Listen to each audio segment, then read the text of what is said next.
प्रतियोगी विद्यार्थियों, स्वागत है आप सभी का आपके अपने YouTube चैनल प्रारंभ आईएएस में। कैसे हैं आप लोग? उम्मीद करता हूं कि सब अच्छे होंगे। आज की वीडियो क्लास की बात करें तो आज की वीडियो क्लास में हम देखेंगे दो बहुत ही महत्वपूर्ण करंट अफेयर्स को। इसकी पिछली वीडियो क्लास की बात करें तो पिछली वीडियो क्लास में भी हम लोगों ने एक बहुत ही महत्वपूर्ण करंट अफेयर्स को पढ़ा है। जिन लोगों ने अभी तक वो वीडियो क्लास नहीं देखी है वो अवश्य जाकर वो वीडियो क्लास देख लें, क्योंकि ये जो 3 करंट अफेयर्स मैं आपको ये 2 दिन में बता रहा हूँ, यहाँ से प्रश्न आपको परीक्षाओं में देखने को मिलेंगे जरूर, यानी जो आने वाली परीक्षाएं हैं उसमें। ठीक है, तो चलिए देर नहीं करते हैं, शुरुआत करते हैं आज की इस वीडियो क्लास की। तो इस वीडियो क्लास में हम देखेंगे दो पर्यावरण से संबंधित पुरस्कारों के बारे में। तो पहला उसमें से है व्हिटली गोल्ड पुरस्कार 2024। ठीक है, अब यहाँ पे जो ध्यान रखना है वो ये ध्यान रखना है ना कि इस पुरस्कार का एक उपनाम है। यहाँ से क्वेश्चन बनने की संभावना सबसे अधिक लग रही है। तो इसका उपनाम जो दिया गया है वो है ग्रीन ऑस्कर। ठीक है, तो जैसा कि प्रश्न क्या बनेगा, प्रश्न ये बनेगा कि इनमें से किस पुरस्कार को ग्रीन ऑस्कर कहा जाता है। तो अपना आंसर हो जाएगा व्हिटली गोल्ड पुरस्कार। ये पुरस्कार किस दिन प्रदान किया गया? 2 मई 2024 को। ठीक है, अब इस पुरस्कार के बारे में थोड़ा देख लेते हैं। अब स्थापना की बात की जाए तो इसकी स्थापना की गई 2007 में, और जो स्थापना की गई इस फाउंडेशन द्वारा की गई वो थी व्हिटली फंड फॉर नेचर। ठीक है, और ये स्थित कहाँ पे है? यूनाइटेड किंगडम में, ग्रेट ब्रिटेन में। ठीक, ये ध्यान में रखिएगा। अब इन पुरस्कारों के संरक्षक के तौर पर कैसे जाना जाता है? तो संरक्षक के तौर पर जाना जाता है राजकुमारी एनी को, और ये राजकुमारी एनी ही प्रत्येक वर्ष लंदन में इस पुरस्कार का वितरण एनी द्वारा रॉयल जियोग्राफिकल पुरस्कार समारोह में किया जाता है। ठीक है, इस पॉइंट को ध्यान में रख लीजिएगा। अब ये राजकुमारी एनी कौन है? तो राजकुमारी एनी के संदर्भ में आपको ध्यान में रखना है कि राजकुमारी एनी वर्तमान ब्रिटिश सम्राट, अगर आपको नाम याद है तो ठीक है, नहीं याद है तो यहां देख लें, ब्रिटिश सम्राट चार्ल्स तृतीय की बहन है। ठीक है, ये पहचान है राजकुमारी एनी की। ठीक, अब यहाँ पे ध्यान रखिए कि एक क्वेश्चन और बन सकता है। जैसे मान लीजिए कि यहाँ तो कुछ लिखा नहीं, खाली लिखा है व्हिटली गोल्ड पुरस्कार, तो ये सीधा सा प्रश्न दिया जा सकता है कि व्हिटली गोल्ड पुरस्कार का संबंध किस क्षेत्र से है। तो अगर कभी क्षेत्र पूछे अगर प्रश्न में, तो इसका क्षेत्र हो गया आपका पर्यावरण। ठीक है, ये चीज ध्यान में रखिएगा। अब आते हैं सबसे महत्वपूर्ण पॉइंट पे इस पुरस्कार के कि ये व्हिटली गोल्ड पुरस्कार 2024 किसे प्रदान किया गया। तो ध्यान रखिएगा कि यहाँ पे एक भारतीय शामिल है, इसलिए पुरस्कार काफी चर्चित हो जाते हैं। तो पुरस्कृत व्यक्ति का नाम है डॉक्टर पूर्णिमा देवी वर्मन, और ये है कौन? तो असम की जीव विज्ञानी है। ठीक है, ये ध्यान में रख लीजिएगा, नाम याद कर लीजिएगा। क्यों दिया गया इन्हें, ये भी प्रश्न बन सकता है। ठीक है, तो असम के एक लुप्त प्राय पक्षी जिसका नाम है ग्रेटर एडुजेंट स्टार्क। ठीक है, तो ये भी नाम ध्यान में रखना है। अब ग्रेटर एडुजेंट स्टार्क ये इसका नाम है। ठीक, अब असमिया भाषा में या वहां कह सकते हैं कि लोकल लोग इसे जानते हैं हरगिला के नाम से।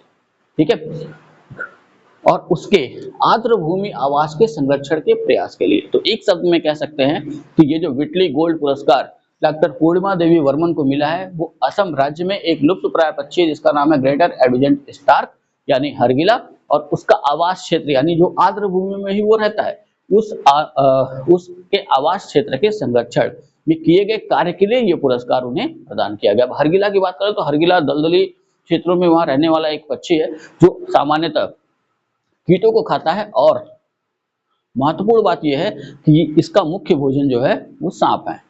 ठीक है, 2 पॉइंट और यहां से ध्यान में रखना है। एक ये है कि डॉक्टर पूर्णिमा देवी वर्मन को 2017 में भी इस पुरस्कार से सम्मानित किया जा चुका है, और अगर पूछ ले कि व्हिटली गोल्ड पुरस्कार पाने वाले पहले भारतीय, तो वो नाम होगा अर्चना गोडबोले और ब्रैड नॉर्मन। दो लोग को ये पुरस्कार दिया गया था, जिसमें से अर्चना गोडबोले का संबंध भारत से है, भारत के महाराष्ट्र राज्य से है, और इन्होंने जो काम किया था वो काम किया था पश्चिमी घाट। ठीक है, भारत के 2 घाट हैं, पूर्वी घाट और पश्चिमी घाट, तो पश्चिमी घाट के जंगलों को बचाने के लिए ये अभी भी प्रयत्नशील हैं। ठीक है, अब अगले पुरस्कार की बात करें तो अगला पुरस्कार अपना है गोल्डमैन पर्यावरण पुरस्कार 2024। ठीक, यहाँ भी एक चीज ध्यान रखना है, इसको भी एक उपनाम दिया गया, तो इसका उपनाम है ग्रीन नोबेल। ठीक है, ग्रीन ऑस्कर, व्हिटली गोल्ड पुरस्कार, ये ध्यान में रखना है, ग्रीन नोबेल, गोल्डमैन पर्यावरण पुरस्कार। ठीक है, यहां से प्रश्न बनने की संभावना काफी बन रही है।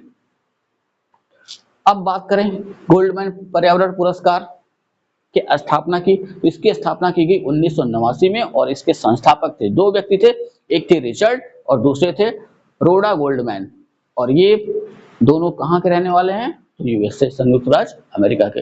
अब इन पुरस्कारों को प्रदान कौन करता है? प्रदाता है गोल्डमैन पर्यावरण फाउंडेशन। ठीक है, तो गोल्डमैन पर्यावरण फाउंडेशन हर वर्ष इन पुरस्कारों को प्रदान करता है और इसका मुख्यालय है सैन फ्रांसिस्को, कैलिफोर्निया, यूएसए। ठीक, तो ये पुरस्कार इसलिए भी चर्चा में है कि यहाँ भी एक भारतीय का नाम आकर के जुड़ जा रहा है। इस वजह से ये पुरस्कार अपने लिए, यानी कि जो भी परीक्षाओं की तैयारी कर रहे हैं उनके लिए महत्वपूर्ण हो जाता है। तो पुरस्कृत व्यक्ति की बात करें तो जो भारत के एक व्यक्ति हैं जिनका नाम है आलोक शुक्ला, ठीक है, इन्हें ये पुरस्कार दिया गया है। अब आलोक शुक्ला है कौन? तो छत्तीसगढ़ के प्रसिद्ध पर्यावरणविद हैं, ठीक है, यानी पर्यावरण के संरक्षण में अपना योगदान देते हैं। अप्रैल 2024 में इन्हें इस पुरस्कार से सम्मानित किया गया। बस ध्यान देने वाली बात यह है कि इन्होंने कौन सा काम किया, तो कार्य की बात करें तो आलोक शुक्ला हसदेव अरण्य बचाओ समिति के संयोजक हैं। हसदेव के जंगल छत्तीसगढ़ में पाए जाते हैं और हाल ही में सरकार की कई योजनाएं हैं जो उस जंगल में उन्होंने जो है उन योजनाओं के लिए कुछ कार्यक्रम बना रखे हैं जिससे इन जंगलों को काटना होगा और उन जंगलों को बचाने के लिए ही ये हसदेव अरण्य बचाओ समिति बनाई गई है। ठीक है, तो आलोक शुक्ला हसदेव अरण्य बचाओ समिति के संयोजक हैं। एक प्रश्न यहाँ से भूगोल का बनेगा, वो ये बनेगा कि हसदेव जंगल या हसदेव अरण्य इनमें से किस राज्य में स्थित हैं, ये ध्यान में रखिएगा। आंसर हो जाएगा छत्तीसगढ़।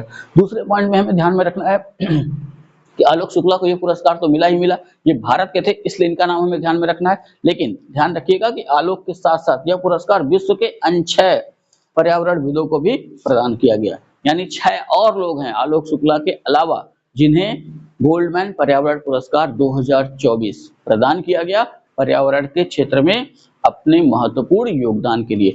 यानी गोल्डमैन पर्यावरण पुरस्कार कुल 7 व्यक्तियों को प्रदान किया गया। ठीक है, तो ये 2 बहुत ही महत्वपूर्ण करंट अफेयर्स थे, इनको अपने नोट्स पे लिख डालिए और आत्मसात कर डालिए। ठीक, जैसा कि मैंने आपको बता रखा था कि कल से यानी 7 अक्टूबर से अपनी क्लासेस सब्जेक्ट के स्टार्ट हो जाएंगी। जिनको भी हाल ही में परीक्षाएं देनी है, जैसे एसएससी जीडी की जिनको देनी है, जो उत्तर प्रदेश पुलिस परीक्षा 2025 की तैयारी अभी से करना चाहते हैं, ठीक है, कुछ ऐसे होंगे जो फॉर्म आने के बाद तैयारी शुरू करते हैं और कुछ ऐसे होते हैं जो पहले से ही जगह होते हैं और वो बिना अपना समय गवाए बहुत पहले ही तैयारी शुरू कर देते हैं, जिससे कि आने वाले रिजल्ट की पीडीएफ में उनका नाम दिख जाता है। और ऐसे लोग जो फॉर्म आने के बाद अपनी तैयारी शुरू करते हैं उनके लिए 50-50 का मामला होता है, आ भी सकता है नहीं भी आ सकता है। ठीक है, तो उनके लिए है और साथ ही साथ ये करंट सभी परीक्षाओं में काम आएंगे। और दूसरे ध्यान रखिएगा कि अपनी 2 क्लास होगी, एक होगी शार्ट क्लास। शार्ट क्लास का मतलब कि उसमें हर सब्जेक्ट की छोटी छोटी चीजों को हम देखेंगे, जैसे जिनको एसएससी जीडी की परीक्षा देनी है उनके लिए वो काफी महत्वपूर्ण होगी। साथ ही साथ ये ध्यान रखिएगा कि हर वीडियो क्लास किसी एक एग्जाम के लिए ही महत्वपूर्ण नहीं होगी, सारे एग्जामों के लिए वो महत्वपूर्ण होगी, यानी कि एसएससी से लेकर के यूपीएससी तक की परीक्षा देने वाले जितने भी विद्यार्थी हैं वो सारे वीडियो क्लास को ध्यान से देख सकते हैं। ठीक है, हर लोगों के लिए उस वीडियो क्लास में कुछ न कुछ होगा जरूर।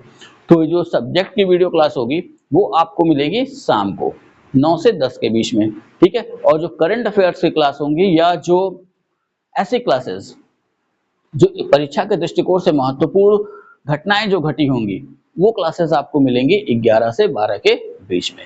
ठीक है, तो इतना आप तैयार करिए और नोट्स जरूर बनाइएगा। नोट्स बनाना इसलिए अति आवश्यक हो चुका है इस समय कि जैसा पैटर्न इस समय चल रहा है प्रश्नों के पूछने का, अगर आप नोट्स नहीं बनाएंगे तो जरूरी चीजें वहां से छूट जाएंगी, फिर आप एक लाइन में पढ़ के आगे निकल जाएंगे और परीक्षा में ऐसे प्रश्न अब पूछे नहीं जा रहे हैं। यानी हमें दोनों तैयार करना है। ठीक है, बेसिक वाला तो तैयार होना ही होना चाहिए, साथ ही साथ वो भी प्रश्न हमें उन पॉइंट्स पे भी ध्यान देना है जो बेसिक से थोड़ी गहराई में हो।